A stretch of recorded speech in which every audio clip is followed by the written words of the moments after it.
Assalamualaikum warahmatullahi wabarakatuh.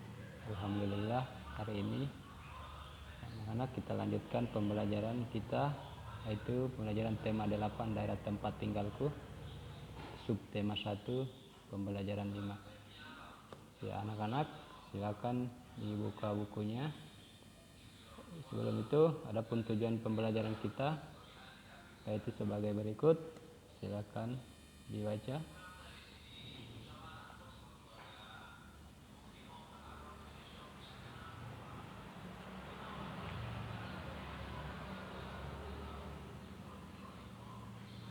Oke. Ya, pembelajaran 5. Ya. Silakan anak-anak buka bukunya halaman 41. Ya. Beni dan keluarga mengunjungi Paman Tagor. Paman Tagor tinggal di Jambi. Rumah Paman Tagor di lingkungan perkotaan. Meskipun di kota, lingkungan rumah Paman Tagor bersih dan asri. Masih banyak pohon di lingkungan tempat tinggal Paman Tagor. Ya. Bisa kita lihat gambar sini. Jadi lingkungan rumah Paman Tagor itu masih bersih dan asri. Kita lihat masih banyak pohon-pohon sekitar rumahnya. Ya. Oke. Paman Tagor tinggal bersama istri dan kedua anaknya. Anak Paman Tagor bernama Gultom dan Puspa. Ya. Amatilah gambar di atas, identifikasilah keragaman karakteristik individu pada gambar di atas. Tuliskan hasilnya pada kolom berikut. Ya. Nah, pada pembelajaran sebelumnya, kamu telah mempelajari tentang keragaman karakteristik individu. Kamu telah mempelajari karakteristik individu yang berupa keragaman fisik dan keragaman kegemaran di lingkungan keluarga. Sekarang mari kita pelajari keragaman sifat individu. Apa saja sifat-sifat individu yang telah kamu ketahui? Ya. Amati gambar-gambar berikut. Oke. Jadi kita lanjut ke halaman 42. Nah, sini ada 5 gambar. Ya. Amatilah gambar-gambar berikut. Identifikasilah keragaman sifat individu berdasarkan gambar berikut. Tuliskan jawabanmu di bawah gambar. Ya. Nah, jawabannya silakan anak-anak tulis di buku tulisnya. Ya. Kita jawab nomor 1. Ya, di situ terlihat ada seorang anak yang sedang menyapu atau membersihkan rumah. Nah, sifat apa yang ditunjukkan anak tersebut? Nah, sifat anak tersebut adalah menunjukkan sifat rajin, ya, karena dia rajin membersihkan rumahnya, rajin menyapu. Ya. Lanjut gambar kedua. Nah, di sini sifat yang menunjukkan pada gambar kedua itu sifat kurang bertanggung jawab. Ya. Di sini kita bisa lihat ada seorang anak laki-laki ya, habis belajar, alat-alat tulisnya masih berserakan, bahkan dia sudah menonton TV. Ya, dia belum membereskan alat-alat sekolahnya. Setelah belajar dia sudah nonton. Oke, berarti sifat yang kurang bertanggung jawab. Oke, gambar ketiga. Nah, sifat apa yang ditunjukkan pada gambar ketiga? Nah, di sini adalah sifat yang ditunjukkan, yaitu sifat pemarah. Kita lihat pada gambar ada seorang anak laki-laki yang sedang memarahi anak kecil. Ya. Jadi sifat yang ditunjukkan yaitu sifat pemarah. Oke, kita lanjut pada gambar keempat. Nah, sifat apa yang ditunjukkan pada gambar keempat yaitu sifat peduli. Di sini kita bisa melihat ada 2 orang anak gadis. Nah, yang satu sedang menolong gadis yang lain yang terjatuh dari sepeda. Oke. Nah, gambar kelima. Sifat apa yang ditunjukkan pada gambar kelima? Yaitu sifat jujur. Ya, ada seorang anak laki-laki mengembalikan uang dari seorang ibu yang terjatuh. Ya, berarti dia menunjukkan sifat jujur. Nah, dari gambar-gambar di sini yang perlu kita contoh yaitu dari gambar pertama. Tapi kita harus rajin membersihkan tempat kita, rumah kita, lingkungan kita. Ya. Kemudian gambar ke-5 dan gambar ke-4 itu perlu kita contoh. Sedangkan gambar kedua dan ketiga itu tidak boleh mencontoh seperti itu karena sifat yang kurang baik atau kurang bagus. Ya. Oke. Nah, jawaban tadi silakan anak-anak tulis di buku tulisnya. Oke, kita lanjut di halaman 43 ya. Beni senang berlibur di rumah Paman Tagor. Paman Tagor memiliki banyak koleksi buku. Buku-bukunya disimpan di perpustakaan. Beni sering diajak oleh Gultom dan Puspa untuk membaca buku di perpustakaan rumahnya. Mereka sangat senang membaca buku cerita. Salah satu buku cerita yang mereka sukai berjudul Kisah Putri Tangguh. Tahukah kamu tentang cerita tersebut? Nah, mari kita sama-sama baca ceritanya, yaitu Kisah Putri Tangguh. Nah, silakan anak-anak baca ceritanya ya. Putri Tangguh tinggal bersama suami dan ketujuh anaknya di daerah Jambi. Putri Tangguh memiliki sepetak sawah yang ditanami padi. Anehnya, setiap selesai panen, padinya selalu muncul dan siap untuk dipanen kembali. Bahkan ketujuh lumbung Putri Tangguh hampir penuh untuk menampung hasil panennya. Saat panen terakhir, Putri Tangguh mengajak suami dan semua anaknya ke sawah. Mereka memasukkan hasil panen ke gerobak.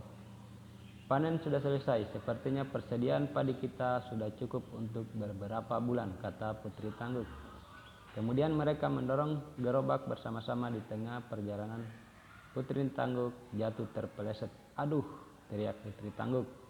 Hati-hati Bu, semalam hujan deras, jalannya menjadi licin, kata suami Putri Tangguh sambil membantu berdiri. Gara-gara hujan, jalannya licin, perjalanan ke rumah masih jauh, bisa-bisa aku terjatuh lagi, gerutu Putri Tangguh. Putri Tangguh mengambil padi dari gerobaknya, kemudian padi ditebar di jalan. Melihat perilaku ibunya, si anak sulung pun bertanya, apa yang ibu lakukan? Mengapa ibu membuang padi itu ke jalan?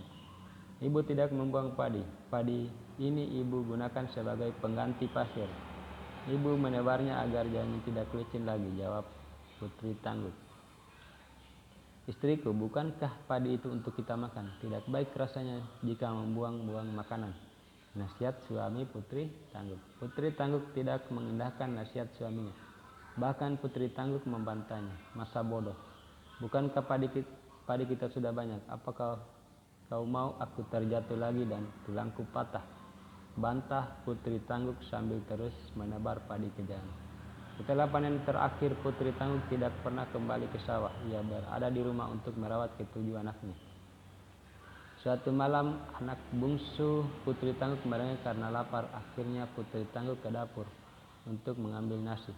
Alangkah terkejutnya ketika mendapati pancinya kosong. Mengapa panci ini kosong? Bukankah tadi masih tersisa sedikit nasi? Tanya Putri Tangguh dalam hati.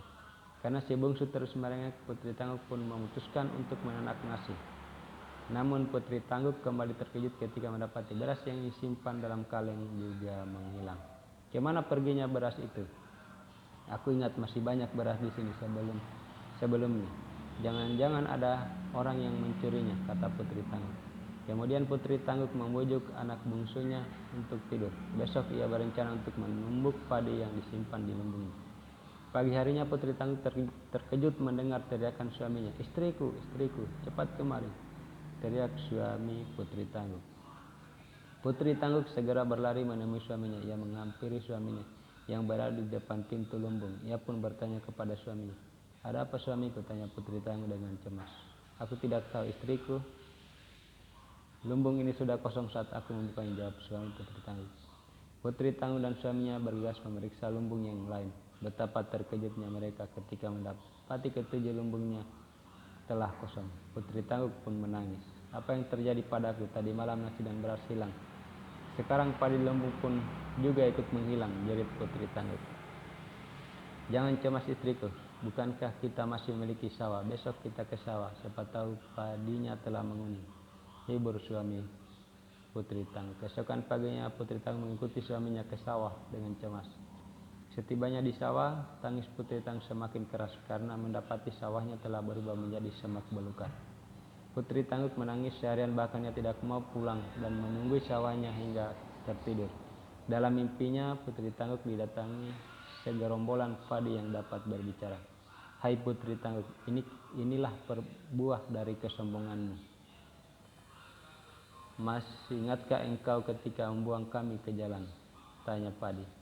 Kau telah menghina kami, kau telah menjadikan kami pasir untuk alas jalanmu. Kami ini dipanen untuk dimakan, bukan untuk dibuang sembarangan. Dengan membuang kami berarti kamu tidak membutuhkan kami untuk makananmu, kata padi-padi itu lagi. Putri Tangguh hanya bisa diam dan tidak bisa menjawab. Ia menyesali kebodohannya. Ia pun memohon maaf kepada padi-padi itu. Tak bisakah kalian memaafkanku? Aku telah menyesali perbuatanku, kata Putri Tangguh sambil menangis. Sekarang kau dan keluargamu harus bekerja keras, bersihkan sawah ini, bajaklah lalu tanamlah kami kembali. Setelah 3 bulan barulah kalian dapat memanen kami kembali, jawab padi-padi itu. Ketika Putri Tangguh ingin menjawab, ia tersentak bangun dari tidurnya. Putri Tangguh pun kembali pulang. Kemudian ia menceritakan mimpinya kepada suaminya. Keesokan harinya, keluarga Putri Tangguh bergotong royong membersihkan sawah dan menanam padi. Ia dan keluarganya merawat sawah dan menjaga padinya dengan baik. Mereka menunggu dengan sabar hingga waktu yang mereka tanam siap dipanen. Putri Tangguh juga berjanji tidak akan menyia-nyiakan sebutir padi pun hasil panen dari sawah. Dalam cerita terdapat tokoh yang memiliki sifat baik. Tokoh seperti itu disebut protagonis. Ada pula tokoh yang memiliki sifat jahat. Tokoh bersifat jahat disebut antagonis. Tahukah kamu siapa tokoh protagonis dan tokoh antagonis pada cerita di atas? Ayo lakukan kegiatan berikut. Ya. Nah, ini anak-anakku perlu ingat ini. Tokoh protagonis yaitu tokoh yang memiliki sifat baik. Sedangkan tokoh antagonis yaitu tokoh yang memiliki sifat jahat.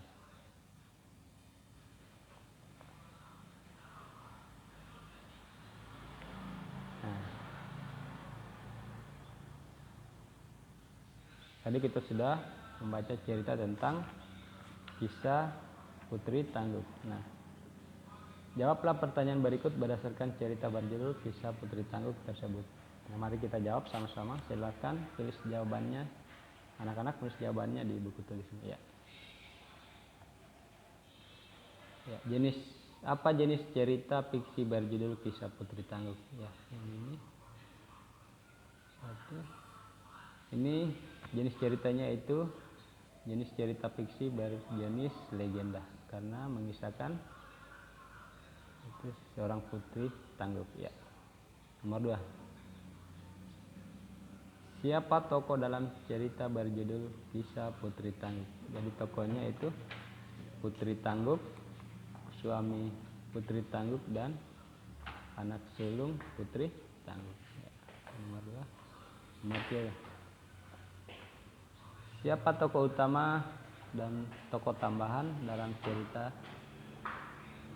berjudul kisah Putri Tangguh? Ya, tokoh utamanya yaitu Putri Tangguh dan suaminya.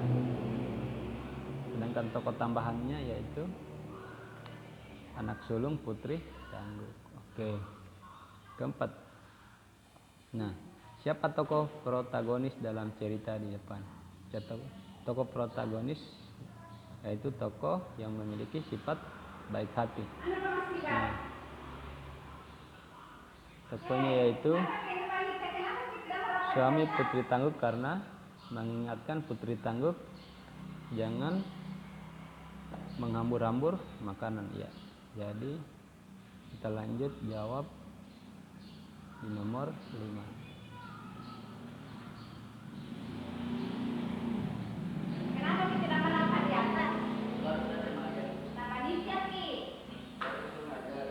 Siapa tokoh antagonis, yaitu tokoh jahat dalam cerita depan? Jasmine Alsana. Ya. Jadi tokoh antagonis dalam cerita depan yaitu Putri Tangguk karena sudah membuang makanan. Nah, untuk tugas yang akan dikirim ke Pak Guru yaitu ini, tugas menyanyikan lagu Injit-Injit Semut.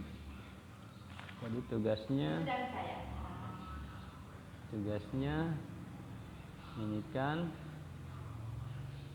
lagu Injit-Injit Semut. Jadi ini tugasnya.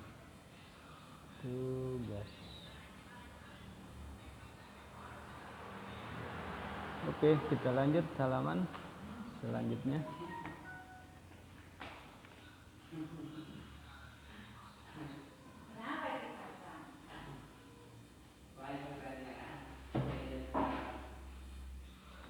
Oke. Bernyanyi dengan baik membutuhkan teknik seperti intonasi dan tempo.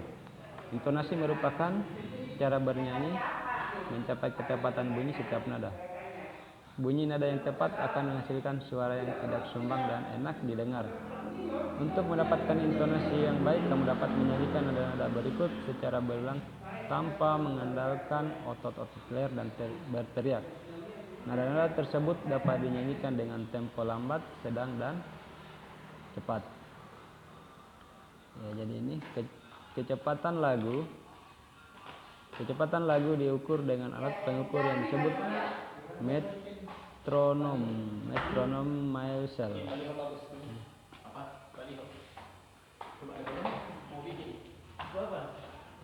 atau disingkat MM.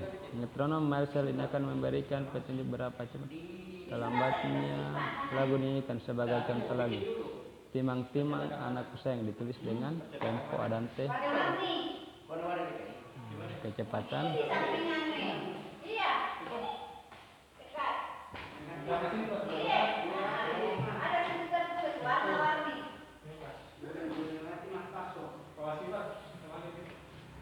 tempo andante 72 sampai 76 mm. Artinya lagu harus dinyanyikan dalam kecepatan 72 sampai 76 ketikan yang tetap dalam waktu 1 menit.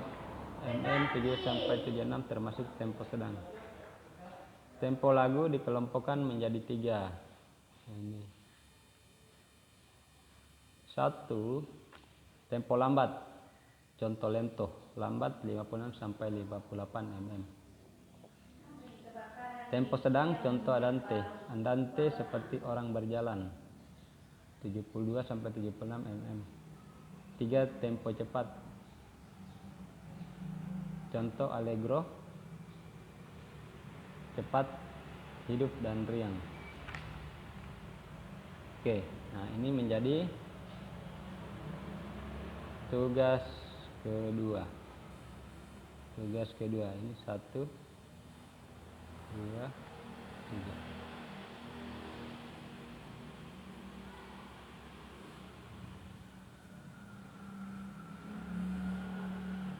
4, 5. Nah itu tugasnya, tugas keduanya. Nah, silakan anak-anak jawab tugasnya dan silakan untuk lagunya silakan kirim, bisa anak-anak buat videonya atau maupun rekaman suara saja. Nah, tugas keduanya ini silakan dijawab dan difoto dan dikirim ke WA Pak Guru ya. Dan bila ada yang belum jelas silakan ditanyakan baik Japri maupun langsung bertanya di grup kelas 4 alat. Ya, jadi demikian pembelajaran kita hari ini. Semoga bermanfaat dan Pak Guru akhiri. Assalamualaikum warahmatullahi wabarakatuh.